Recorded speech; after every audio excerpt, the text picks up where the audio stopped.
Catches win matches ये cricket की दीवार पे पत्थर से लिखा हुआ है, लेकिन पंजाब इस बात को पढ़ना ही नहीं चाहती है। आज फिर से पंजाब ने 2 कैचेस ड्रॉप करे एंड मैच भी ड्रॉप कर दिया। अक्षर पटेल सिर्फ 25 रन पे थे जब उनका कैच ड्रॉप हुआ एंड एवेंचुअली उन्होंने जाके अपनी 50 पूरी करी एंड ये हर्ट करा पंजाब को। मतलब यार, कितनी बार आप सेम मिस्टेक रिपीट कर सकते हैं एंड उस पर आप कभी भी वर्क नहीं कर रहे हैं। मतलब ये एक्सक्यूज़ तो क्रिकेट में चलता ही नहीं है।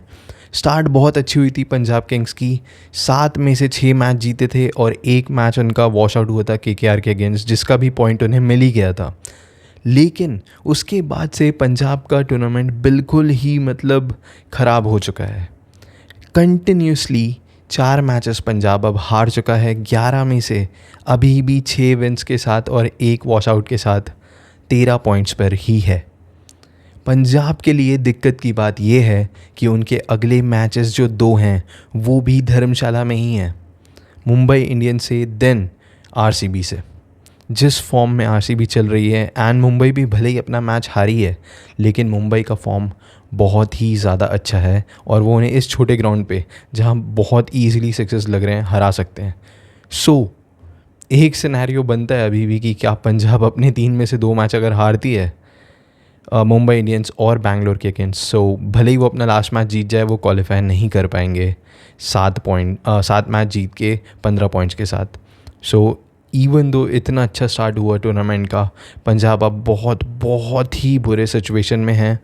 बिल्कुल प्रेशर फील करेंगे अब उनके सारे प्लेयर्स, बिकॉज़ अब टॉप 2 तो छोड़िए, मतलब एलिमिनेटर खेलने की भी आपके लाले पड़ चुके हैं।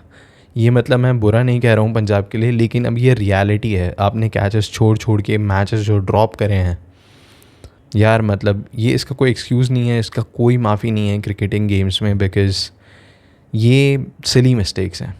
आपको कैचेस पकड़ने पड़ेंगे। अगर अक्षर पटेल को उस समय कैच पकड़ा गया होता तो मतलब ना मोमेंटम शिफ्ट होता, ना मिलर उस पारी को खेल पाते, बिल्कुल थिंग्स डिफरेंट होती। लेकिन पंजाब बहुत ज़्यादा ट्रबल में है अब।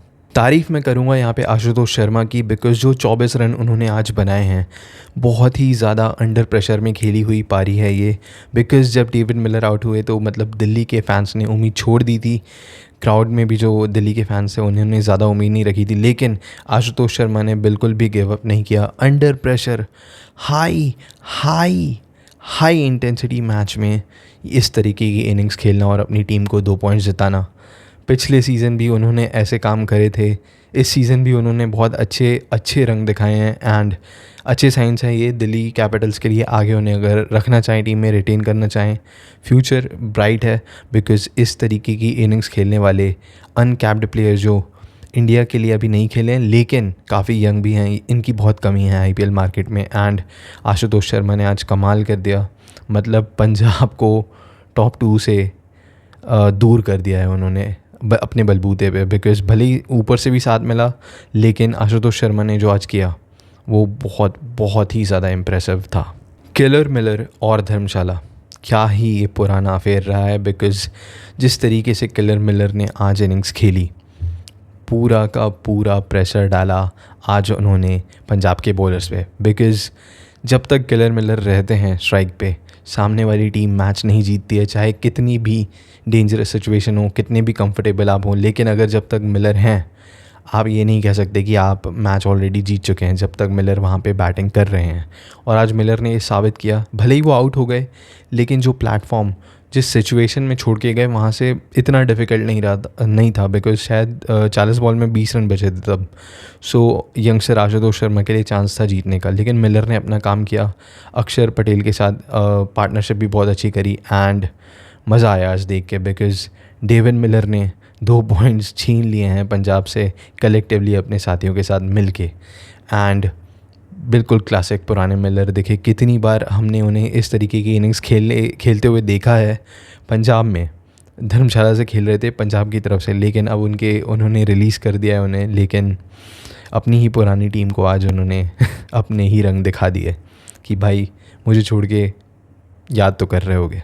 एक सीरियस सवाल बनता है कि युजवेंद्र चहल से आपने बॉलिंग क्यों नहीं कराई।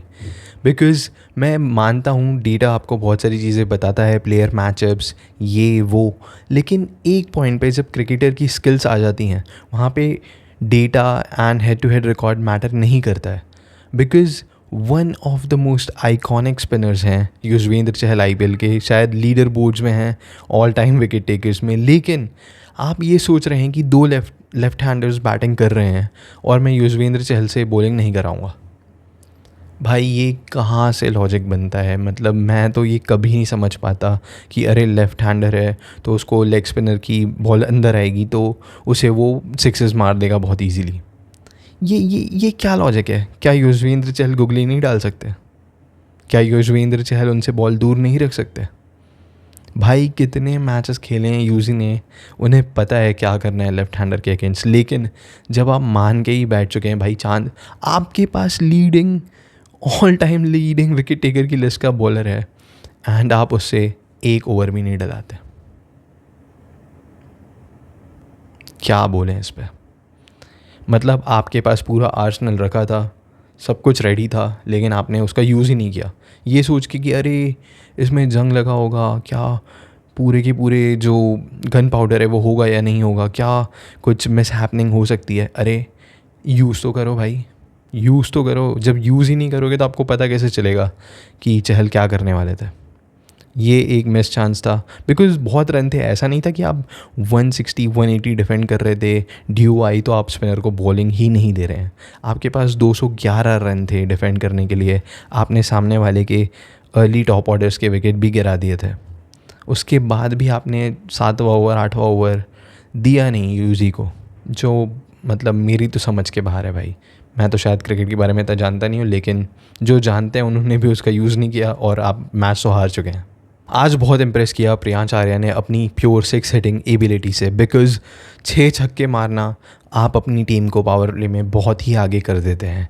पहले ही ओवर में क्या कवर्स पे लॉफ्ट करके स्टार को छक्का मारा, बॉडी लाइन पे बॉल आई तो भी छक्का मारा उन्होंने, भले ही वो सबके थोड़ा डिफिकल्ट कैच था, लेकिन भाई 6 तो 6 है। सो इस तरीके की जो एक्सप्लोसिव स्टार्ट देने वाले ओपनर्स होते हैं वो आपको गेम में डालते हैं। एंड भले ही उनके पार्टनर आउट हुए, लेकिन मेरे हिसाब से प्रियांश आर्या ने आज बहुत ही अच्छा काम किया। भले ही वो आउट हो गए, लेकिन भाई जब आपको इतनी अच्छा टेम्पलेट प्रोवाइड करने वाला बैट्समैन मिल रहा है ऊपर से, सो नीचे के बैट्समैन हैं उन्हें का काम बनता है कि आके उस पर कैपिटलाइज़ करें। अब वो नहीं कर पाए, वो मोमेंटम खो दिया उन्होंने। सो इसमें उनकी गलती तो नहीं है। मेरे हिसाब से प्रियांश आर्या ने आज बहुत अच्छी इनिंग्स खेली है। श्रेयस अय्यर, सरपंच साहब सब आपसे बहुत ज़्यादा उम्मीद रखते हैं, लेकिन जिस तरीके की इनिंग्स आज उन्होंने खेली है बहुत ही ज़्यादा फंसे हुए लगे। देखिए मैं मानता हूँ कि थोड़ा सा डिफ़िकल्ट था आज पेसर्स के अगेंस्ट खेलना बिकॉज बॉल में मूवमेंट था, लेकिन इतने छोटे ग्राउंड पे 211 का टारगेट कभी भी पूरा होने ही नहीं वाला था। बिकॉज़ यार आपको टेम्पलेट अच्छा मिला था प्रियांश आर्या से, 6 ओवर में 72 बन चुके थे। इस तरीके की जब आपको स्टार्ट मिलती है और ख़ासकर इस छोटे ग्राउंड पे जहाँ ड्यू भी है, तो आपको उसको दिमाग में रखते हुए 240 कम से कम 230 तक तो जाना ही चाहिए। लेकिन यहाँ 20-30 रन शॉर्ट रह गई पंजाब एंड आज श्रेयस अय्यर मतलब आउट ऑफ टच दिख रहे थे। 163 का स्ट्राइक रेट श्रेयस अय्यर के लिए, वो खुद मैं जानता हूँ खुद इम्प्रेस नहीं होंगे इससे, खुद अपने आप को ब्लेम कर रहे होंगे कि यार मैं आज थोड़ा फास्ट खेल सकता था। लेकिन आज श्रेयस अय्यर अपनी टीम को जिता नहीं पाए हैं एंड अब आ चुका है उन पे प्रेशर। बिकॉज़ सीज़न का स्टार्ट अच्छा हुआ था, लेकिन जब कैप्टन आपको इस तरीके से परफॉर्मेंस दे रहा है तो कंसर्निंग साइंस है। बिकॉज़ अब तो सच में आपके प्लेऑफ्स खेलने के भी लाले पड़े हुए हैं। सो श्रेयस अय्यर को टर्न अप करना पड़ेगा अगले 3 मैचेस में। स्पेशली मैं उम्मीद करता हूँ, बिकॉज श्रेयस अय्यर बहुत स्मार्ट है, मैं उनसे उम्मीद करता हूँ कि उन्होंने आज गेम रीड किया होगा धर्मशाला के ग्राउंड पे एंड अगले 2 मैचेस आपको बैक टू बैक वहीं मिल रहे हैं। 3 मैचेस एक ही ग्राउंड पे मिल रहे हैं धर्मशाला में खेलने के लिए, मतलब आपको कहीं ट्रैवल नहीं करना है। सो मैं उम्मीद करता हूँ कि आज कंडीशंस रीड करके होपफुली यूजी को खिलाएंगे वो, मतलब खिलाते तो हैं ही लेकिन बॉलिंग भी कराएंगे मुंबई इंडियंस के अगेंस्ट, आरसीबी के अगेंस्ट। एंड कुछ तो डिफरेंट करना पड़ेगा यार अगर आपको प्लेऑफ्स में आना है। कहाँ तो हम बात कर रहे थे कि पंजाब सच में सीरियसली टॉप 2 में आने वाला है। एक समय तो ऐसा लग रहा था कि क्या होगा, मतलब पंजाब तो ऑलरेडी डन है बिल्कुल नंबर 1 स्पॉट के लिए, लेकिन आईपीएल ने अपना कमाल दिखाया है एंड पंजाब बिल्कुल बिल्कुल ही ट्रबल में दिख रही है अभी। आज इम्प्रेस किया दिल्ली के इंडियन बॉलिंग कोर ने, because Nabi, Mukesh Kumar and Tiwari ने जिस तरीके की इकोनॉमिकल बॉलिंग करी एंड स्कोर को कंस्ट्रक्ट कर लिया। बिकॉज जिस तरीके की बैटिंग हो रही थी ईज़िली स्कोर जा सकता था 230 240, क्योंकि स्टार्क को देखिए, स्टार्क ने 14 रन की इकनॉमी दी है। Because damn that is too much for Starc. And बात करें अगर एंगीडी की, बहुत ट्राई करा उन्होंने भी, स्लोअर बॉल डाल रहे थे वही वर्ल्ड कप वाली, लेकिन फिर भी मतलब बहुत ज़्यादा रन दे दिए यार। तो मैं तो डिसअपॉइंटेड था उनसे, लेकिन इम्प्रेस करा आज दिल्ली के इंडियन बॉलिंग कोर ने एंड बिल्कुल मज़ा करा दिया अपने कैप्टन को। अब बात करें टूर्नामेंट के आगे वाले मैचेस की, SRH वर्सेस GD है कल, जो जीतता है टॉप ऑफ द टेबल आ ही जाएगा ऑलमोस्ट शायद। एंड बात करें चेन्नई सुपर किंग्स की, चेन्नई के लिए बिल्कुल ओपन है भाई ये टूर्नामेंट अब चेन्नई के लिए ओपन है। अब खासकर इस पंजाब की हार के साथ चेन्नई को मौका मिल चुका है कि इसका फ़ायदा उठाए, प्रेशर बनाए, लखनऊ को हराए अपना अगला match. And Chennai serious trouble है आने वाले टीम्स के लिए।